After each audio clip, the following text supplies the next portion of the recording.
Hi students, welcome to lesson number 24, that is social institutions, and in this lesson we are going to discuss about education and polity as social institutions. Social institutions are an important element in the structure of human societies.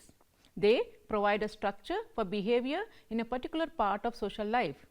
The five major social institutions in large societies are family, education, religion, politics and economics. While each institution does deal with the different aspects of life, they are interrelated and intersect often in the course of daily life. For example, for school to be able to exist, they rely on funding from the government. This is an intersection between politics and education. Social institutions affect individual lives through other aspects of society such as culture, socialization, social stratification and deviance. The objectives of this lesson is to focus on the social institutions of education, how it affects individual lives. It also highlights on politics as a social institution, its types and functions. Education as a social institution. Education is one of the basic activities of people in all human activities, and it is indispensable to individual and society, for without it there would be loss of all the accumulated knowledge of the ages and all the standard of conduct. It is essential that every new generation must be given training in the ways of the group so that the same tradition will continue. An individual must learn the culture of the society or the accepted ways of doing things. He must be socialized into the prevailing culture and must learn the rules and conduct and expectations about future behavior. Every society has its own ways and means of fulfilling its needs, and education has come to be one of the ways of fulfilling these needs. Now we will discuss the meaning of education. The meaning of education differs from place to place and from time to time. It has passed through many ages and stages of evolution. At every stage, it has had a different meaning according to existing social conditions. The term education is derived from the Latin word educate, which means to educate, to bring up or to draw out the latent powers of child. Conforming to this meaning, Durkheim defined education as the action exercised by the older generation upon those who are not yet ready for social life. Its object is to awaken and develop in the child those physical, intellectual and moral states which are required of him both by his society as a whole and by the milieu for which he is socially designed. According to Samuel Koenig, education may also be defined as a process whereby the social heritage of a group is passed on from one generation to another, as well as a process where the child becomes socialized. That is, he learns the rules of behavior of the group into which he is born. As A.W. Green writes, historically, education has meant the conscious training of the young for the later adoption of adult roles. By modern convention, however, education has come to mean formal training by specialists within the formal organization of the school. Education, according to Western scholars, is deliberate and organized activity through which the physical, intellectual, moral and spiritual potentials of the child are developed, both in individual, as an individual and also as a member of society. Now we will discuss education as a social process. Education is a continuous process. Education of human being begins at birth and it ends with his death. He learns throughout his life. There is no end to it. Education is much more than schooling. The child goes on reconstructing his experiences throughout the whole life. Instruction ends in the classroom, but education ends only with life. Education stands for deliberate instruction or training. Man does not behave in society impulsively or instinctively. He behaves in a way according to which he is trained. The sociological aspects of education include: first, learning is a creative experience. When a man responds to stimuli, he acts in a creative manner. In other words, education is a creative act for the learner. Second, education is of two ways of learning, such as informal education and formal education. The first serves continuously throughout life as mechanism for learning as well as for reinforcing previous learning. Third, formal education is a socially devised technique, a highly elaborated procedure for creating situation in which the pupil may learn. Individuals go through formal education only a short period of their life. Fourth, education is both the living of life in the classroom and outside, and a preparation for life. Preparation for life involves first a capacity to earn a livelihood, second capacity to enrich one's life through enjoyment of the cultural heritages and of one's inner resources, and to capacity to function efficiently and constructively as a member of society, as a citizen of the state. Fifth, education involves mastery of the tools of learning such as reading, writing, arithmetic, and of mastery of our relations to our inner self, to our neighbor, to the universe. Now, we will discuss the various social functions of education. Education as a social institution plays a vital role in our society. The function of education is multidimensional within the school system and outside it. It performs the functions of socializing the individual for a variety of social roles and development of personality. It is also an important part of the control mechanisms of society. Education is a necessity right from the simple society to modern complex industrial society. The first major social function of education is socialization. The most important function of education is socialization. The people have no knowledge about the culture of their society. They must learn them, and they must learn the way which their society is functioning. Hence, the children as they grow up must be introduced into the culture which they are going to face. Society therefore provides a continuous teaching program to inculcate values, norms and social skills that will fit the individuals for their adult role in society. Society creates education institutions such as schools and colleges to perform certain function in accomplishing this general end. The other function is the formation of social personality. Education plays an important role in the development of personality. The object of education, as said by Durkheim, is to awaken and develop in the child those physical, intellectual and moral states which are required of him both by his society as a whole and by the milieu for which he is socially designed. Education helps the development of the qualities of an individual such as physical, mental and emotional makeup as well as his temperament and character. The self, the core of personality, develops out of the child's interaction with other. The other function of education is social control. Education regulates individual behavior through transmitting a way of life and communicating ideas and values to the new generation. One way that education contributes to the regulation of social conduct, says Bottomer, is in the early socialization of the child in order to transmit its social heritage and survive as a social order. All societies develop educational system to train its younger generation. The young must be consciously trained for their adult roles to maintain the society. Through the process of education, society regulates the behavior of its member and enforces conformity to its norms. Education in a broader sense, as says Bottomer, from infancy to adulthood, it is a vital means of social control. Formal education in modern society communicate ideas and values which plays a part in regulating behavior.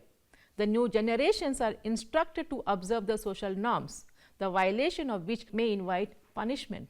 The other function is social integration. Education, by imparting values, also integrates people into the broader society. The curriculum of the school, its extracurricular activities and the informal relationship among teachers and students communicate certain values and social skills such as cooperation or team spirit, obedience and fair play. The other function is conferring of status. Determination of status of an individual is an important function of education. Amount of education is a good indicator of socio-economic status from lower working class to upper class. Education leads to economic opportunity. It is through education young people secure higher status jobs than their parents. With higher incomes, they come to associate with the persons of higher status. Thus, education provides the channel to better socio-economic status. Education provides route for social mobility. Educational qualifications increasingly form the basis for the allocation of individuals to social statuses and social mobility. There has been steady move from one status to other due to educational attainment. The educational system is expected to provide opportunity for social and economic mobility by selecting and training the most able and industrious youth for higher status position in society. Those with the greater abilities and training are placed in higher positions, and those with the lesser abilities and training are placed in lower ones. Thus, education tends to generate vertical social mobility by increasing their earning power and by preparing them for higher status occupation than that of their parents. The other function of education is social development. Skills and values learned in education are directly related to the way which the economy and the occupational structure operate. Education trains the individual in skills that are required by the economy. In modern planned economy, the output of skilled people must be consciously geared to the economic and social priorities of the society. That explains the vital role of education in social development. Literacy, for example, stimulates economic and social development, and that is why all developing countries have undertaken large-scale literacy programs. Literacy increases political consciousness among poor people who now organize themselves into various forms of organizations. The other function is to encourage the spirit of competition. Schools and colleges emphasizes upon personal competitions along with cooperative values through civic and patriotic advice. The students are compared with the companions by percentages of marks and rankings. The teachers admire those who do well and frowns on those who fail to do well. Now, we will understand the importance of education. Education is a dominant factor which affects the social and cultural behaviors of individuals directly and indirectly. The effect of education is discernible in standard of life and living resources, population situation, environmental problems, existing socio-cultural patterns, etc. In fact, education is fundamental to bring change in the socio-cultural behavior of people. People are constructively engaged and are trying to improve their standard of living. The awareness component as well as development component is a function of education with specific reference to social change in the area of standard of living. Not only this, education affects the development of resources which leads to a significant change in the material and non-material aspects of the culture of a society. Technical education is the tool to develop technological resources owing to researchers. Education makes it possible to capacitate people to use natural resources like forest, water, air, petroleum, metals and minerals, etc. It helps reorient attitudes towards environment, nationalism, modernization, internationalism, westernization, etc. Above all, it is through education that will lead to cooperate, collaborate, be human and uphold human rights and respect human dignity as well as dignity of labor. Education teaches us the lessons of peace and harmony, overcoming strife and conflict and working for a better future. Education is a necessity for all irrespective of caste, creed, color or gender. Every country should be concerned about education. Computer power, technology and telecommunication technology and technology in relation to activities such as in industries, businesses, services and home have converged, and therefore education system has to adapt to them to develop the education methods, practices and procedures. Case study method, storytelling method, experiences, sharing, group discussion, exercises and role play are now the tools used to teach and learn without strain and stress. Education develops the individual. It makes him civilized and sophisticated and a competent professional capable of coping with difficult situations and ultimately an expert with the qualities of a good human being and a responsible citizen. Education affects changes in thinking, ideology, culture and interaction, and this is what makes society dynamic, vibrant and prosperous. There is an undeniable link with personal development, social and economic development and ultimately national and international development. Education removes all kinds of barriers and helps in establishing peace, harmony and happiness. Teachers are the kingpins for growth, development and empowerment. Good governance is the driver. Political institutions are universal in all the societies of the world. To maintain law and order in society, political government is required. Distribution system of power, authority which is used to maintain social order is called political institution. According to J.J. McInnes, politics is a social institution that distributes power, sets a society's goal and makes decision.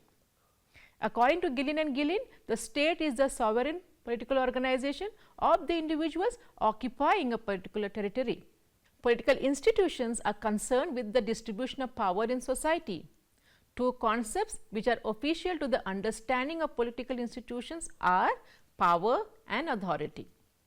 Power is the ability of individuals or groups to carry out their will even when opposed by others. It implies that those who hold power do so at the cost of others. There is a fixed amount of power in a society, and if someone wield power, others do not. In other words, an individual or group does not hold power in isolation. They hold it in relation to others. This notion of power is fairly inclusive and extends from family elders assigning domestic duties to their children to principals enforcing discipline in school, from the general manager of a factory distributing work among the executives to political leaders regulating programs of their parties. The principal has power to maintain discipline in school.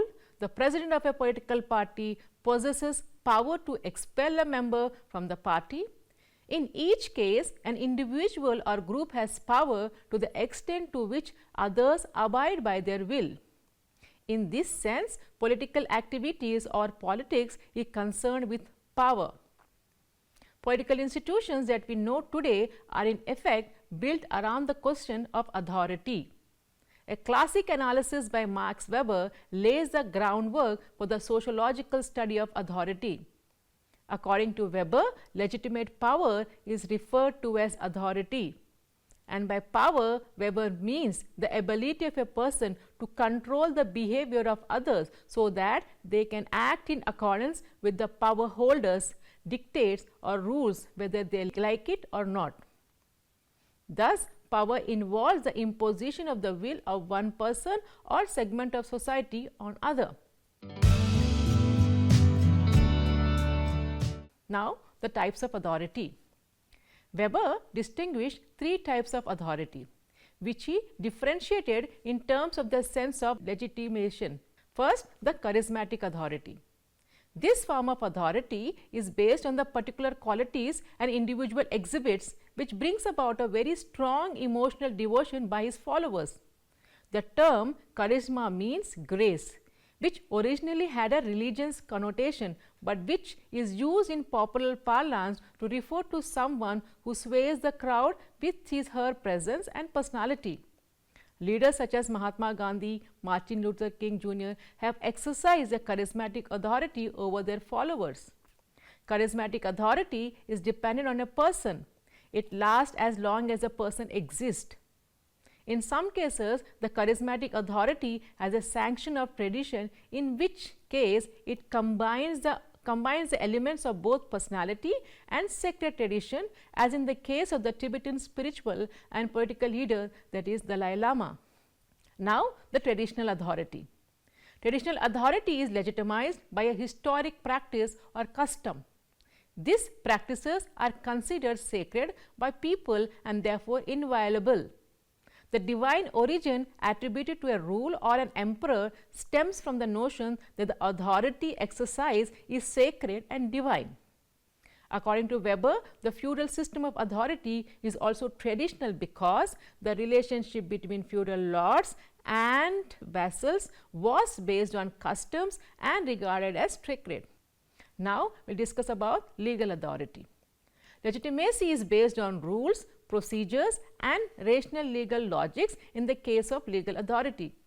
Most modern democracies follow legal authority in an ideal typical sense. To elect a president or a prime minister of a country, there are legal rules and laws which are laid down on what Weber calls rational procedures. These three formations Weber had proposed are approximation or models for the purpose of categorization and identification. Now, we will discuss government as a social institution. Government is an institution which solves conflicts that are public in nature and involve more than a few people. It can be a city, provincial, national or even international. The Supreme Court defines government as an institution by which an independent society makes and carries out these rules of action, which are necessary to enable men to live in a social state, or which are imposed upon the people for that society by those who possesses the power or authority of prescribing them. There are three branches of government, that is executive, which it enforces rules and laws. Next, legislative, it makes rules and laws, and the third, it is judicial, it interprets rules and laws. Now, we will discuss the types of political institution. Most of the world's government fall into one of these categories. The first one is a republic kind of a government, a state in which supreme power is held by the people and their elected representatives, and that has an elected or nominated president rather than a monarch. Second, it is a monarchy. It is a political system in which a single family rules from generation to generation. It is commonly found in ancient agrarian societies. In the world today, 26 nations have royal families. Monarchy is legitimized by tradition. In Europe, Sweden, Denmark, in Middle East, Jordan, Saudi Arabia, Oman, Qatar, Bahrain and Kuwait. In Africa, Lesotho, Swaziland and Morocco, and in Asia, Brunei, Tonga, Thailand, Malaysia and Japan has these kinds of government. Third, it is communism, a system of government in which the state plans and controls the economy. Often, an authoritarian party holds power and state controls are imposed. The other form of government is democracy. It is a political system that gives power to the people. Representative democracy is a form of democracy that puts authority in the hands of leaders chosen by the people in elections. Democracy and rational legal authority go together. It is an imagination of the replica of an equalitarian society. The other form of government is authoritarianism. Authoritarianism is a political system that denies the people's participation in government. An authoritarian government is indifferent to people's needs, offer them to voice in selecting leaders and use forces in response to dissent or opposition. The absolute monarchies in Saudi Arabia and Oman are authoritarian, as is the military junta in Ethiopia. The other form of government is totalitarianism. Totalitarian is a highly centralized system that extensively regulates people's lives. Such governments have a total concentration of power, allowing no organized opposition. Example, North Korea and former USSR. Now, we will discuss the social functions of political institutions. Political institutions regulate the relationships. That is, the customs and traditions are limited to a certain extent and cannot interpret the formal situation and events. It also looks into the welfare works. The state is to provide facilities of education, health, transportation and communication and other welfare works to its citizens. The political institutions also protects against dangers. In case of foreign internal aggression, the state is to provide safety to the individual. Political institutions also enforce social control.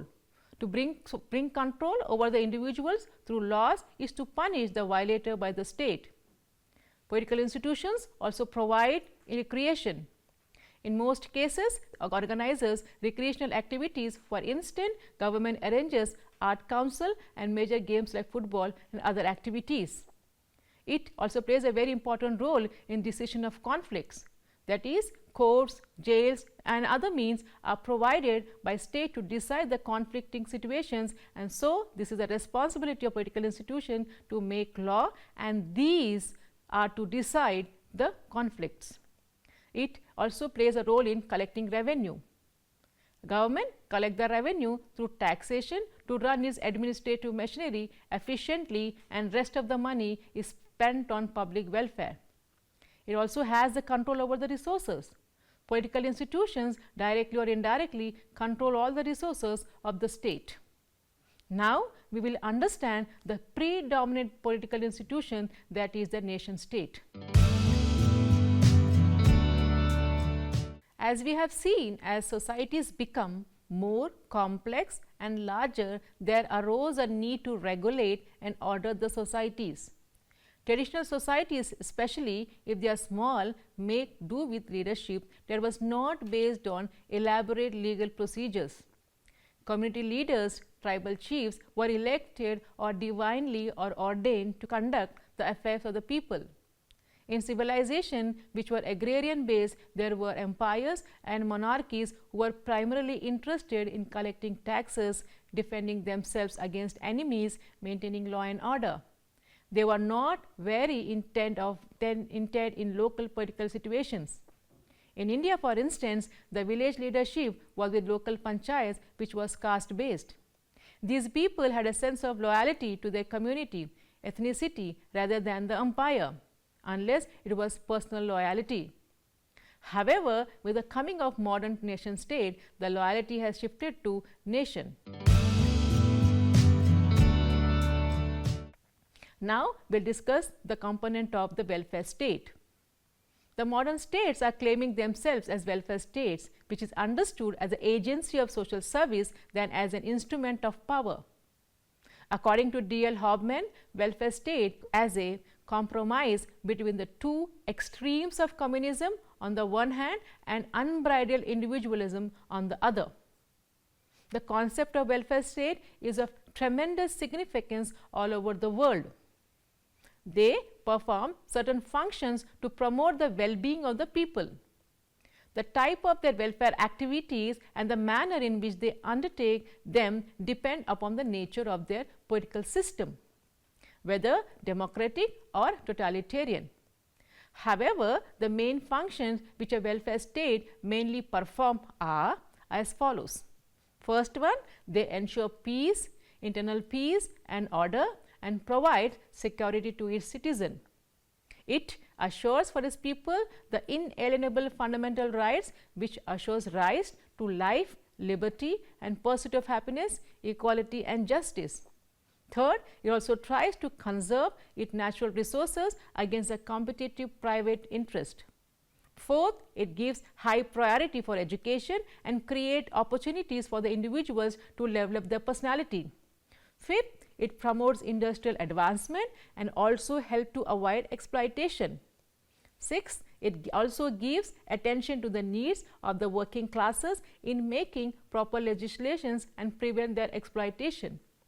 Seventh, it takes into account the needs of the old, poor and the physically challenged persons. Eighth, it also provides many preventive and curative and medical facilities to safeguard the public health.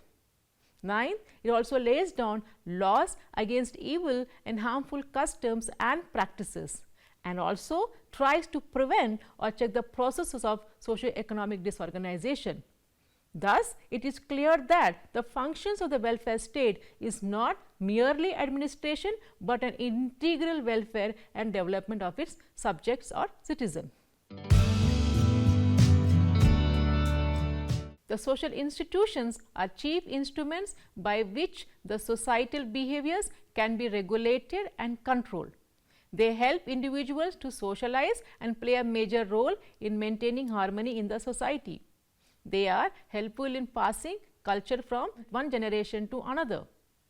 Education as an institution helps in transmitting functional skills for functioning of society, and politics as an institution deal with the elementary necessity of leading or governing large groups of population through formalized means of government and laws.